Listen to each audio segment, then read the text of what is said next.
Let's go. All right. Well, he's Scott, And she's Tammy. and we are. A couple of conversation. Welcome to our podcast, and this is our introductory recording. We are coming to you from our home, and just thought it would be interesting to share with you how we talk to each other, how we have conversation. We get questions all the time. We get a number of invitations after we have an opportunity to speak for people to who seem to want to hear more of what we have to say. And these are the things that we have to say when we are at home talking to each other. A lot of what we talk about are things that are just going on in the world. You guys do it at home. You'll be watching the news or something will come up, a topic of the day, something that's really important. And you sit down and you talk as spouses who know each other, who love each other, who understand each other in different ways. And you're really able to kind of dig down into the topic that you're talking about in interesting ways. And a lot of times what you'll see over the course of this podcast is this woman will teach me things that I didn't see. I have blind spots. You have blind spots. She has blind spots. And through these conversations, we educate each other. We learn a lot about each other. We go through life figuring out different ways to look at things. So I hope you all get the value in this. I do want to say that our podcast is called A Couple of Conversation because that's who we are. But this podcast is really for anyone who's interested in conversation. We'll talk about things mostly having to do with relating to one another. Like my husband said, things going on in the world. And we're inviting you to suggest topics to us. We have a little lineup of things that we think will be of interest to you. But we definitely want this to be an interactive community where you give us things that you'd like for us to talk about. We're not professionals, so what you'll hear sometimes is raw and our opinion, and never meant to hurt anybody or never meant to cause harm to any relationships, but you'll see how we relate to each other. And this is not a scandalous podcast, or we're going to be trying to throw shockers out there. We just like to truly unfold a conversation and feel closer to each other at the end of it. This is how we have grown together over the last 20 years. And when you think about all the topics of things that go on in the world over the last 20 years, we sit and chop that up. We discuss it. And because we have a faith background, we're both playing from the same rule book. It's interesting. You'll also see a lot of times when we need to hold each other accountable on things. That rule book, right? But again, always interesting. And one of the things that I'm thankful for, I don't want to talk too much, but I'm thankful that I have a wife that is in every way intellectually my equal, and we can talk about complex things, we can talk about simple things, but the conversation is not wasted, and I love that. Well, I do want to say one of the things that people have told us they appreciate about us and the way we communicate is that we try to be very transparent. And I will say that we've been talking about recording this episode and just kind of getting our podcast started for probably a month or so. And we've been having some heated fellowship, some heated conversations, and I just wasn't willing to come on and have conversations about the conversation we were having when we weren't having productive conversation. We've been beefing, and anytime you try to do something that is based on what you believe the Lord has called you to do, then you're challenged to walk in that area. And so we've been challenged in just communicating with each other. And so we just kept pushing this back until we were in a good space where we were able to communicate our conversations in a way that was healthy for us first, and then it could be of some benefit to you, is what our hope is. It is. I'm glad you brought that up. I believe that if we have those intense moments of fellowship and seasons where things just aren't always clicking, and there's heightened tension and seems to be, not the best time to have a conversation.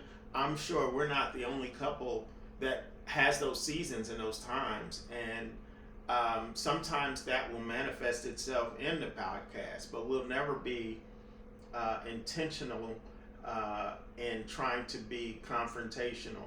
I think that what works best for us, just like waiting until we were in a better headspace and a better heart space to have great conversation and communicate in a tender way, I think that that's a great exercise for everybody. I love my wife without equivocation at all, but sometimes we don't like each other. It can be very difficult to deal with that. And for us to get on here and act like that doesn't happen, man, y'all would turn it on and turn it right back off, because who wants to see that? Not that our lives are always drama or everything is an argument, but I'd love for us to show the real side of marriage, trying to live a godly marriage in a world that doesn't care that much for God right now, doesn't seem like it, and just walk that out every day. I think we do a decent job of that. With the Lord's help, we do okay. Well, one of the things that is very true about us is that we're very different, right? And so we come together, but we come together in the fullness of who we are, and who we are. We're not the saying opposites attract is true of us.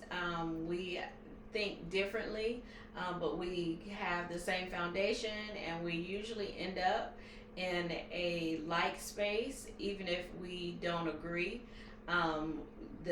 We're aligned, and we can be in alignment without being in the same space, but still being in the same place. We're not in the same place, but we're in the same space, right? So we still can play in the same sandbox, but we don't have to agree and be saying the same things. That's okay with us, that we don't say the same things and agree all the time. It's one of the things that I hope you guys will appreciate about our conversations, that we do have two different perspectives.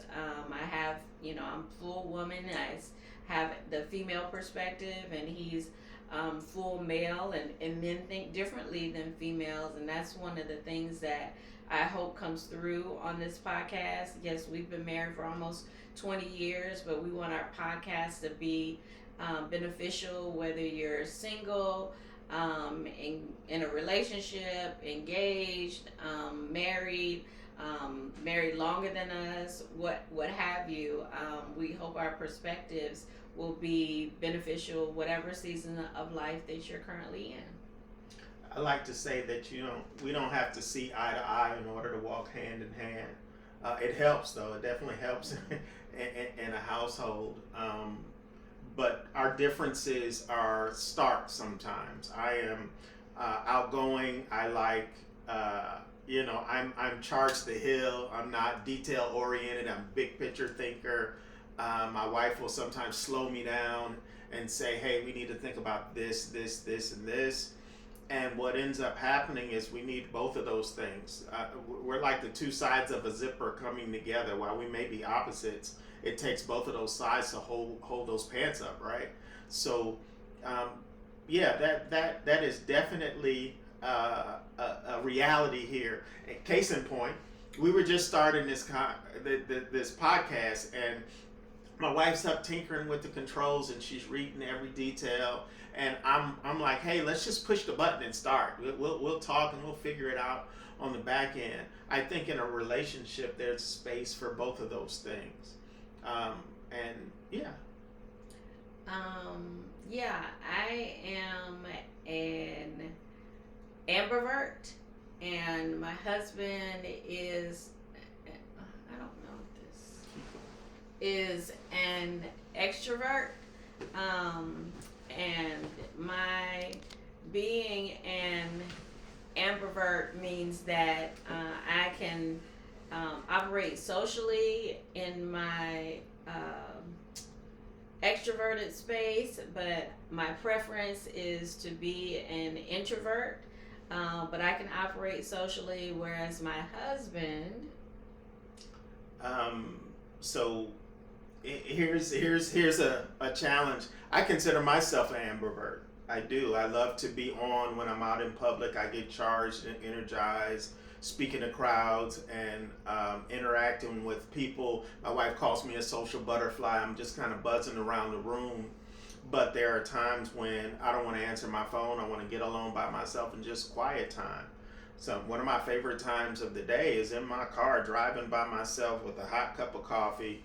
I'm listening to a book or whatever, but I don't have to think, I don't have to interact, I don't have to engage. One of my character flaws is feeling like I have to engage. My wife is okay with the uncomfortable silence, and that's cool with her. When you bring those two dynamics together in a marriage, they don't just manifest outside of the house, they manifest inside of the house as well. And we have to know each other and know where our landmines are, know where our triggers are, know when I come in and I'm on 10 and I feel like being silly and I'm clowning around, and my wife is like, look, stop. Just stop. And I'm like an airplane, man. It doesn't just come down, it eases down. And she's the same way, but in the other direction, going up. So how do we learn to relate to each other? How do you think that we best talk to each other? I think, and it's interesting because I think that as we've gotten older, as we have been married longer, that we've learned to do this better. And even in that, we have seasons where we're doing it well and seasons where we're not doing it well. But I think that learning one another, like the Bible says, you dwell according to knowledge, and just knowing your spouse well enough to pick up on whether they're up or down in that airplane landing scenario. I think that there are just that intimacy. Like I've heard you say, and I know this isn't yours, but I've heard you say, intimacy means into me, you see or I see. And so our level of intimacy means that we ought to be able to pick up on where the other person is at the time. Like, is this the time to bring this up? Or is this the time to be silly? Or is this the time, does my person need me to be this? Or what does my person need me to be? And sometimes you have to just ask. Like, my husband will say, well, I didn't know you were feeling that way. And because I'm not as, I don't overshare where he does. I don't overshare. And that's both can be a strength and a weakness. It means it as a weakness that sometimes I don't communicate what it is that I need, but my expectation of having that need met is still there. But how can, it's difficult to have a need met that you haven't communicated. As a husband, sometimes it can feel like I'm playing a guessing game. And I always tell my wife, don't act like I was raised in your house with your rules and your customs, and know what your quirks mean. You have to tell me. One of the issues that I know about my wife is that when she's not ready to talk, she's not ready to talk. And if you want to force that issue, you do so at your own risk, or at least I do so at my own risk. And I'm more, hey, let's clear this up now. Let's put it all out on the table. Let's deal with it.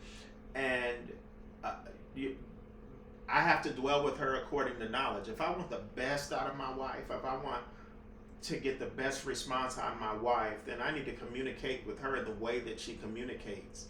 I know after 20 years, and I trip over this all the time, but I know after 20 years that if there's something,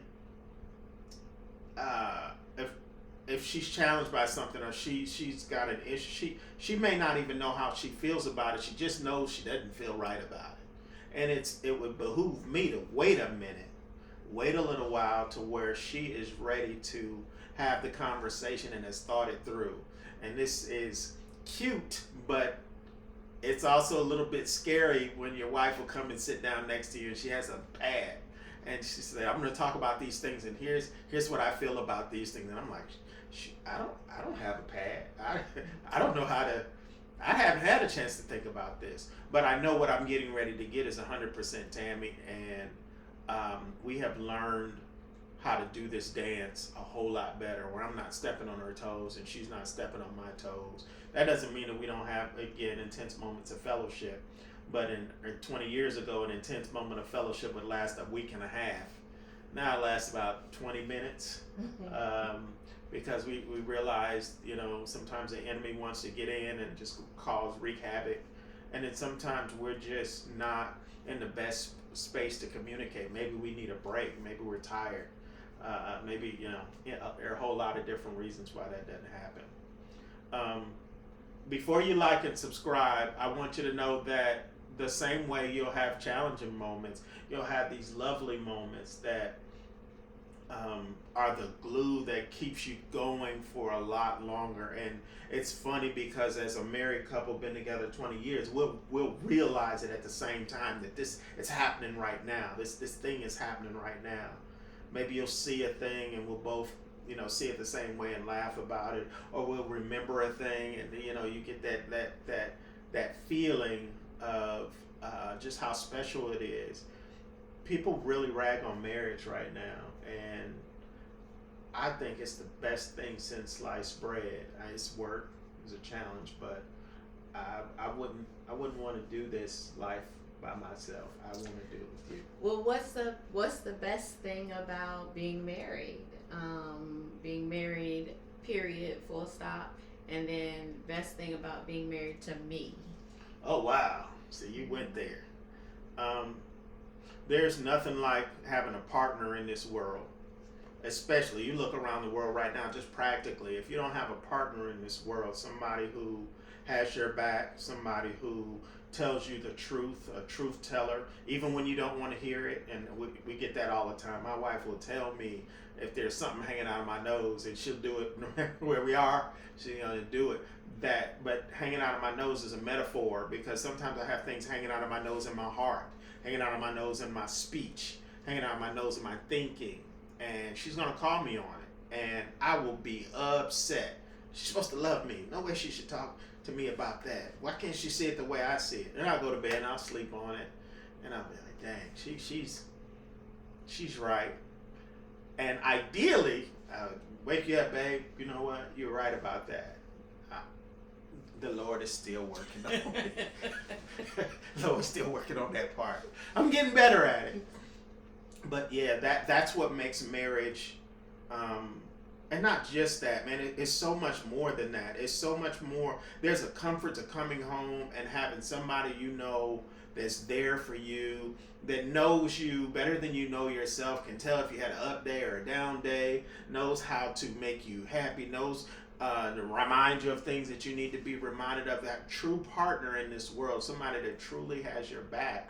There's no substitute for that. There's no substitute for somebody that speaks your name in rooms that you can't be in, somebody that sees the perspective that you're not looking at, covers your blind spots, makes the best pork chops in the world. All these different things that you don't realize you need it until you have it.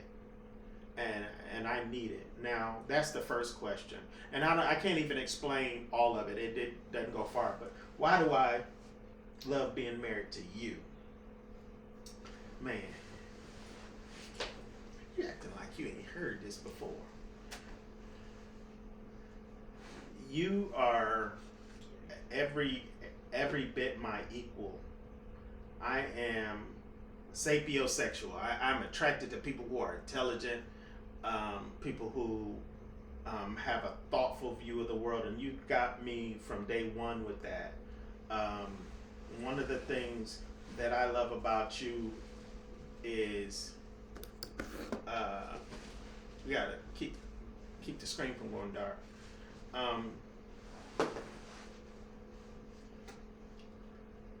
So I'm the youngest of three, and I was raised by my mom. I never met my dad, right? So I on the emotional spectrum, it's a kind of a weird dynamic. My wife was raised by her father, and on her emotional dynamic, she's her energy is a little bit different, and we compensate each other in that. And one of the things that I remember when we first met, I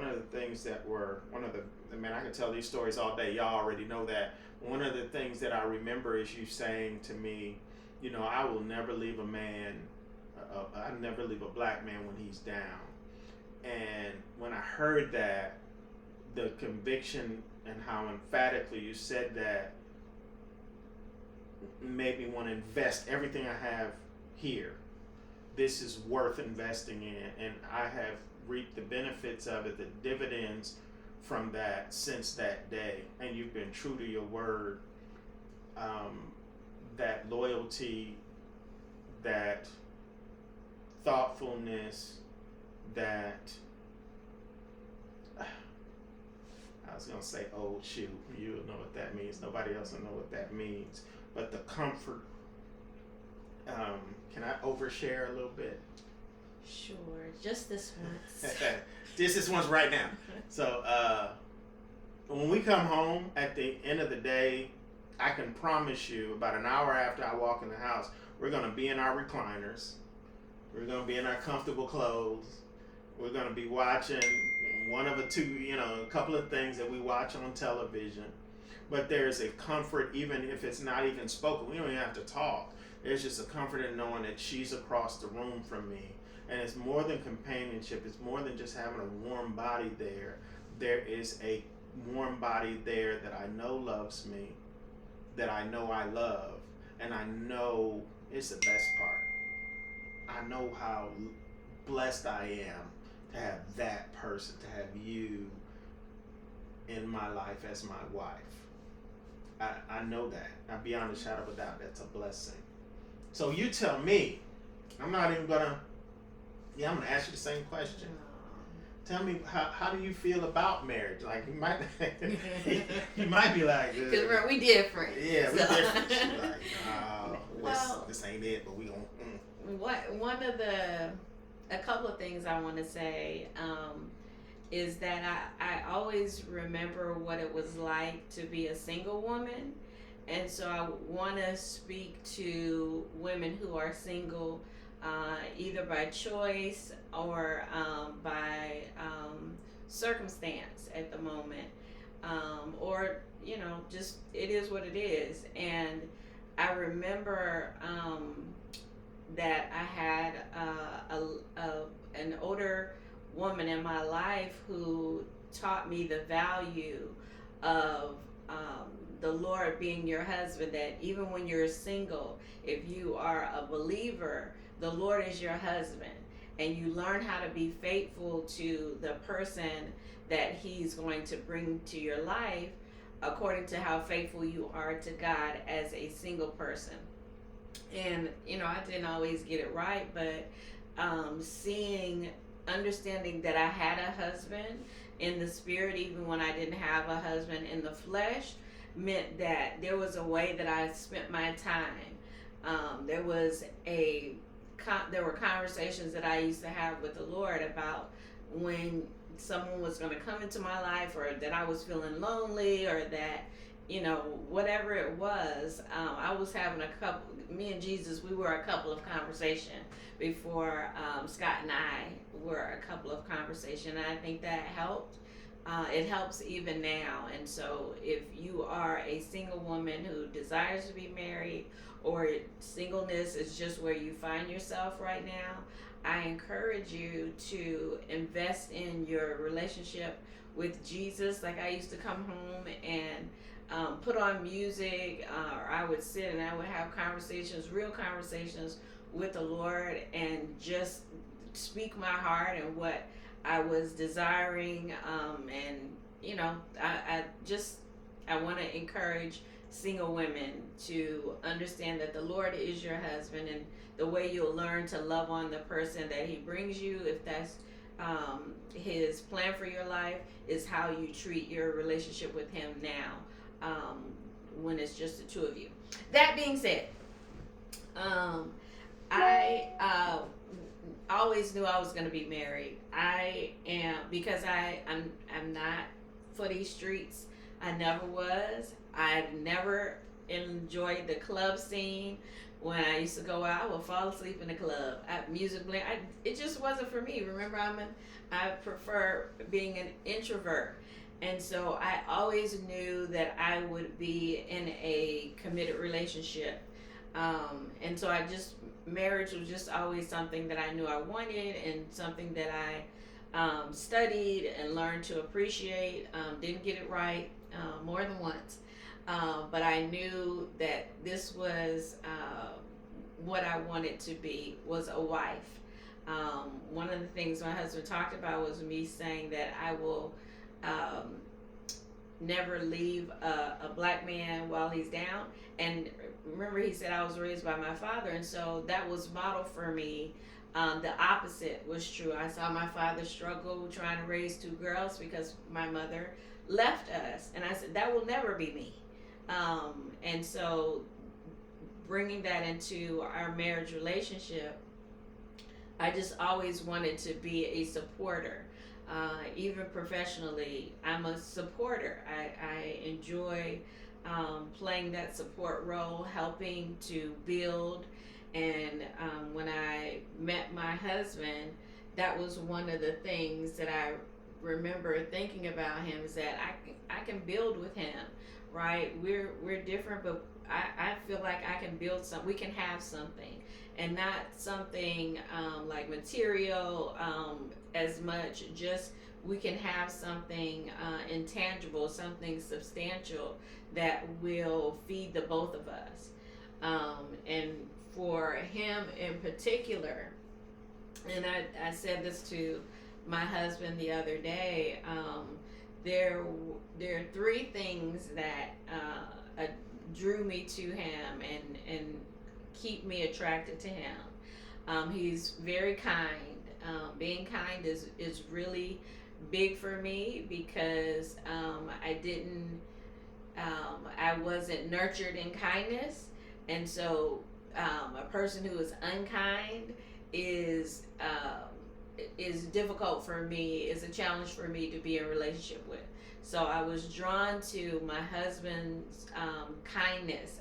He's just a kind person, and he's patient most of the time. And when we're beefing, it's because he's impatient, or I'm bringing that out in him. But the number one thing that helped me to know that this was going to be my husband, or somebody that I wanted, that I desired to be my husband, is that he is the proverbial olive branch extender. So he will extend the olive branch. One of my personality weaknesses that the Lord is really dealing with me on is I can be bitter, right? And so I can give you the silent treatment as if I were a mute person, okay? And the Lord is really dealing with me on that whole silent treatment thing, because it puts me in the place of judgment and being vindictive. Like, I'm not going to speak to you until I've exacted the right amount of revenge, right, or vengeance for whatever it is that you did to make me mad, and that's ungodly. But my husband, he will forever be like extending the olive branch. Let's get over this. I'm ready. I'm tired of being mad. I can go, right, and I'm not proud of that. But my husband can. He wants to reconcile and reconcile quickly. I enjoy being by myself, so if you make me mad, I just leave me alone. But he will extend the olive branch, and I think more times than not, and probably more times than is fair to him, he's been the one to bring us back to a right space and come back to say, hey, I just want to be with you. I just want to talk to you again. I miss my friend. And I can be feeling that way, but let me tell you something. Listen. And again, I'm not proud of that. It's one of the things that the Lord is dealing with me on, but I'm proud that I have a husband who has strength where I have weakness in that area. You know, I think as we work through the direction of where this podcast is going to go, I love our story. And I got a million of them, and I love to tell our stories, and you'll hear that. Again, like and subscribe, but you'll hear that from time to time, just our story and how we came together. My wife can hold grudges sometimes. She can hold it out. So here's a character flaw that I have, and it's a secret, so don't tell anybody. I can only stay mad for like 18 minutes. Like as mad as I want to be. Yeah, you can. It's probably not good to share this, but I'm going to overshare it, so that's what I do. But I can't stay mad. Sometimes I have to remind myself I'm supposed to be mad. I will walk by and I'm getting ready to crack a joke. We're still fighting. Oh, yeah. Let me mean mug and get out of here before my frown cracks and you get to see that. And what I feel like happens is the Lord knows who he's putting together and what's necessary in order to kind of bridge the gap. I say all the time, my wife can be like a balloon sometimes. When she's angry, if I let that string go, it'll float away. And I'll jump up and grab that string and pull it back down because I don't want her to float away. Even when we're arguing, we say this all the time, even when we're arguing, I know she's the only person I ever want to be arguing with. And I'll stand on that. For the last 20 years, I've been standing on it. And I also have to fall on my sword sometimes and realize that I might put her in that space, and vice versa. So one of the things that my aunt gave me this. She said, you know, when you're married, you're just together rehearsing life, right? Everybody is rehearsing life. And you don't get to go behind the curtain and perfect your lines and come out when the curtain opens and hit your mark and perfect your lines. You have to rehearse right out on stage in front of your spouse who knows more about you, who knows what line's supposed to be and what mark you're supposed to be on. And through God's grace, and literally through God's grace, we've learned how to be two good forgivers, to extend grace. If you haven't been married a long time, or if you're not married, just understand the fact that whatever you feel your spouse has done that deserves all of your frustration and all of your ire, there will come a time when the shoe will be on the other foot, and you'll be in need of the same grace that you extend to them. So I try to come at those intense moments of fellowship with that in mind, that hey, you know, I mess up too, and I'm gonna mess up, and I hope that we can get over that.